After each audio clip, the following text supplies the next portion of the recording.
क्या मामला है? देखिए, मामला ये है कि पिछले 1.5 दशक से ज़्यादा हम लोगों ने स्वास्थ्य के मौलिक अधिकार की लड़ाई लड़ी है। हमारा ये मुख्य मुद्दा है कि पूरे देश के हर जनता को स्वास्थ्य के मौलिक अधिकार मिले।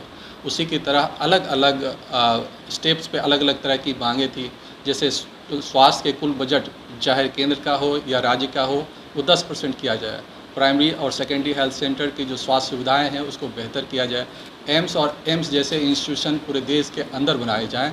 और उसके अलावा सबसे जो महत्वपूर्ण चीज़ें थी कि इसकी शुरुआत जो है हम लोग जहाँ पर हैं, जो काशी की नगरी है, जहाँ स्वास्थ्य के इलाज यानी चिकित्सा की पद्धति जहाँ पर उत्पत्ति हुई है, आज जहाँ की दुनिया के सारे लोग इलाज के लिए आते थे, वहीं पर जो प्रधानमंत्री जी के पहल से जो थोड़ी बहुत यहाँ पर स्वास्थ्य सुविधाएँ बेहतर होनी थी, उन पैसों को व्यक्ति मरीजों के लाभ के को पहुँचाने के बदले उसका दुरुपयोग कायाकल्प योजना के रूप में सिर्फ बिल्डिंग के फ्लोर को बदल बदल के खर्च किए जा रहे हैं। और यहाँ की जो वास्तविक सुविधाएं बढ़नी थी मरीजों को, उसके अलावा उसके दर को और बढ़ा गया, यानी घटा दी गई सुविधाएं। जो भी सुविधाएं मिल रही है वो उनके लिए उनको ज़्यादा खर्च करना पड़ रहा है। अगर पर्ची की दाम देखें तो 20 रुपये थी तो 30 रुपये हो गई। अगर आप देखें कई सारे रेगुलर इन्वेस्टिगेशन थे, उसके दरों को बढ़ा दिए गए और रोज़ बढ़ाए जाते हैं, कई गुने तक बढ़ाए जाते हैं। एक मीटिंग है जो ये रेट इंक्रीजमेंट कमेटी है, उसका रेट निर्धारण कमेटी उसका नाम रखा है, लेकिन है ये रेट इंक्रीजमेंट कमेटी। उसके बाद क्या यहाँ आप देखिए कि यहाँ के जो जांच विभाग हैं उसका निजीकरण कर दिया गया है। इनको एक पीओसीटी नाम की कंपनी के हाथों में बेच दिया गया है। और ये सब वर्तमान के चिकित्सा अधीक्षक, जो कि एक भ्रष्ट व्यक्ति हैं, जो सत्यापित भ्रष्ट व्यक्ति हैं, जिनको चिकित्सा अधीक्षक कुलपति महोदय द्वारा सारे संज्ञान में मेरे कई पत्र लिखने के बाद भी आज तक एक भ्रष्ट व्यक्ति को चिकित्सा अधीक्षक बनाए हुए हैं। और उनके और ये जो अवैध कुछ लोग हैं, उनके चाहने वाले, उनके साथ मिलकर बनारस हिंदू यूनिवर्सिटी के कई संसाधनों को बेचा जा रहा है और आम जनता को एम्स लाइक सुविधाओं के नाम पर ज़्यादा उनका शोषण हो रहा है। में एमआरपी रेट पर, एग्रीमेंट कुछ और है लेकिन एमआरपी रेट पर दवाएं को उपलब्ध करा रहा है। कई जगह पर क्या है कि हम अपने विभाग के बारे में बताएं कि हमारे यहाँ जो सबसे बेहतर छल्ले 12,000 में मिल सकते हैं उसको 36,000 40,000 में बिचवा रहे हैं। और ये सबको पता है। मेरे बार बार कहने और कहने के बाद भी उन जो प्रधानमंत्री जी की योजना थी अमृत योजना, उसको जहर योजना में बदल दिया है लोगों ने। आम जनता जो है परेशान है। मैं अगर एक व्यक्ति का एंजियोप्लास्टी 30-35 हज़ार तक में मैक्सिमम कर देता हूँ एक छल्ले लगाकर, तो दूसरा व्यक्ति वही 1 लाख से 1.25 लाख 1.5 लाख रुपया में भी कर रहा है वो।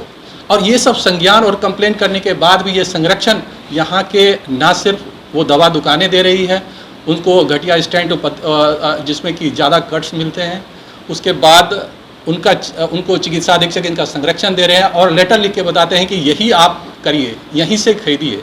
और ये सीधा इसमें कुलपति महोदय को सारी चीज़ें संज्ञान में है। तो मैं कहता हूं कि इसके लिए सीधा कुलपति महोदय जिम्मेदार है।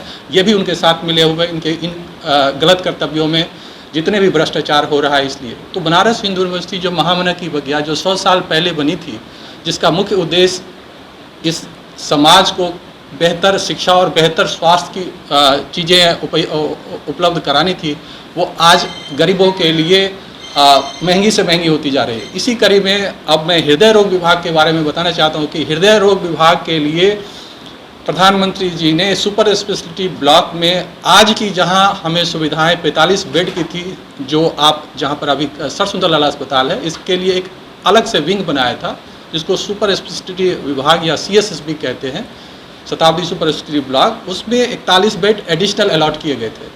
वर्तमान में ये जो चिकित्सा अधीक्षक महोदय हैं, जो सर से पैर तक सिर्फ भ्रष्टाचार में डूबे हैं और जिनका काम पैसा कमाने के अलावा और कुछ नहीं है, वो व्यक्ति न सिर्फ अपने पद का दुरुपयोग कर रहा है व्यक्तिगत लाभ के लिए, बल्कि सामाजिक लाभ यानी कि 41 बेड जो हृदय रोगियों का है, पिछले 1.5 महीने से कुलपति महोदय के साथ मिलकर ताला लगा कर रखा है और उस पर भर्ती नहीं हो पा रहा है। लगातार मेरे अनुनय विनय निवेदन करने के बाद भी, इतने पत्र लिखने के बाद भी, जिससे कम से कम 21,000 से ज़्यादा मरीजों को पिछले 1.5 सालों में बेड खाली होते हुए भी बेड नहीं दिया गया।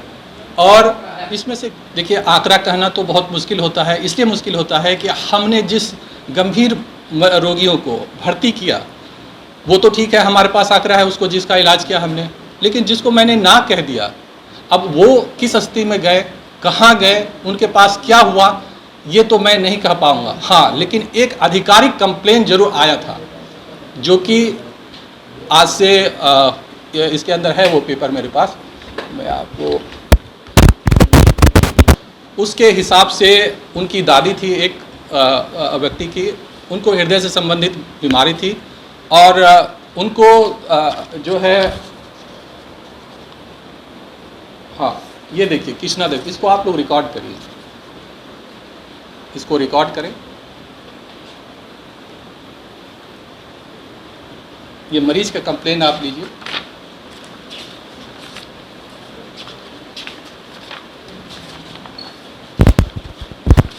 ये देखिए, ये मेल लिखा था उन्होंने अपनी दादी के लिए।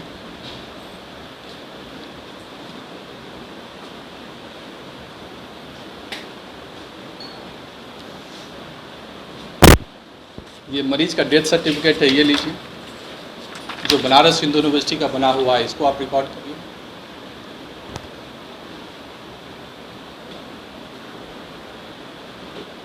इनका कहना है कि ये बनारस हिंदू यूनिवर्सिटी में इलाज को आए।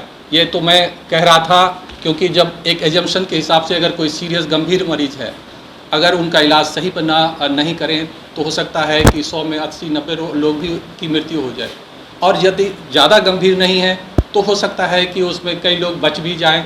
तो ये बिल्कुल सत्यापित रूप से तो मैं नहीं कह सकता हूं कि कितने लोग, लेकिन काफ़ी लोगों की जान गई होगी जिनकी जान बचाई जा सकती है। आपने 3 महीने का दिया है, 15 दिन देते हैं, 3 महीने का। 3 महीने में आखिरी समय दे रहा हूं, क्योंकि मैं जानता हूं कि एडमिनिस्ट्रेशन में हो सकता है कि जो लोग आज बहुत ही इधर उधर करते हैं और उनके लिए भी चिकित्सा अधीक्षक के ऊपर कोई कार्रवाई करने के लिए अगर उनको भी कुछ ग्राउंड वर्क करना होगा, तो एक सफिशिएंट मैं समय देता हूं कि जिससे आप ये आरोप नहीं लगा सकते हैं कि मुझे आपने समय नहीं दिया और कह रहे कि 24 घंटे में, 2 दिन में और 10 दिन में जो आप कार्रवाई करें और हम नहीं कर पाए।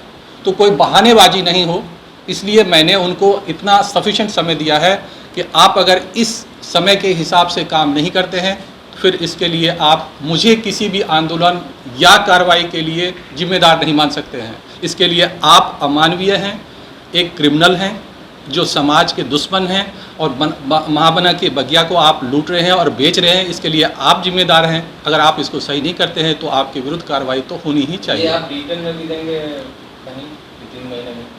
रिटर्न में भी तो बिल्कुल देंगे, बिल्कुल देंगे, कुलपति महोदय को देंगे। यही चीज़ें जो है मैं कुलपति महोदय को रिटर्न दूंगा।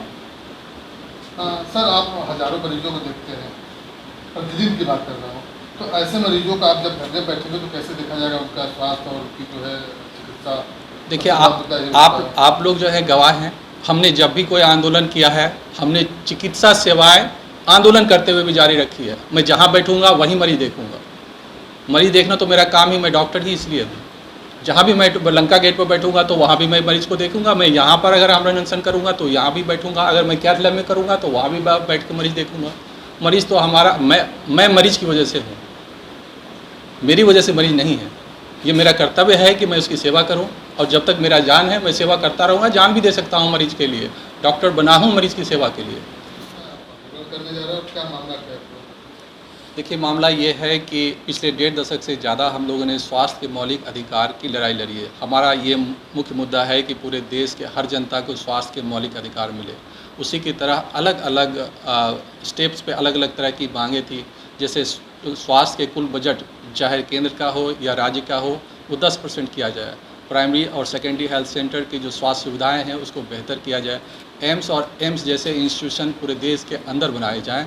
और उसके अलावा सबसे जो महत्वपूर्ण चीज़ें थी कि इसकी शुरुआत जो है हम लोग जहाँ पर हैं, जो काशी की नगरी है, जहाँ स्वास्थ्य के इलाज यानी चिकित्सा की पद्धति जहाँ पर उत्पत्ति हुई है, आज जहाँ की दुनिया के सारे लोग इलाज के लिए आते थे, वहीं पर जो प्रधानमंत्री जी के पहल से जो थोड़ी बहुत यहाँ पर स्वास्थ्य सेवाएँ बेहतर होनी थी, उन पैसों को व्यक्ति मरीजों के लाभ के को पहुँचाने के बदले उसका दुरुपयोग कायाकल्प योजना के रूप में सिर्फ बिल्डिंग के फ्लोर को बदल बदल के खर्च किए जा रहे हैं और यहाँ की जो वास्तविक सुविधाएं बढ़नी थी मरीजों को उसके अलावा उसके दर को और बढ़ा गया, यानी घटा दी गई सुविधाएं। जो भी सुविधाएं मिल रही है वो उनके लिए उनको ज़्यादा खर्च करना पड़ रहा है।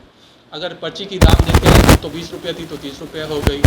अगर आप देखें कई सारे रेगुलर इन्वेस्टिगेशन थे उसके दरों को बढ़ा दिए गए और रोज़ बढ़ाए जाते हैं, कई गुने तक बढ़ाए जाते हैं। एक मीटिंग है जो ये रेट इंक्रीजमेंट कमेटी है, उसका रेट निर्धारण कमेटी उसका नाम रखा है, लेकिन है ये रेट इंक्रीजमेंट कमेटी।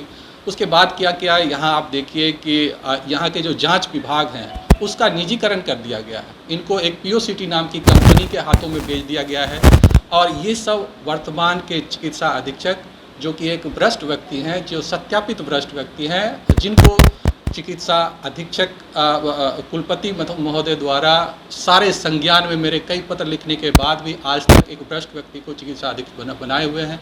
और उनके और ये जो अवैध कुछ लोग हैं उनके चाहने वाले, उनके साथ मिलकर बनारस हिंदू यूनिवर्सिटी के कई संसाधनों को बेचा जा रहा है और आम जनता को एम्स लाइक सुविधाओं के नाम पर ज़्यादा उनका शोषण हो रहा है।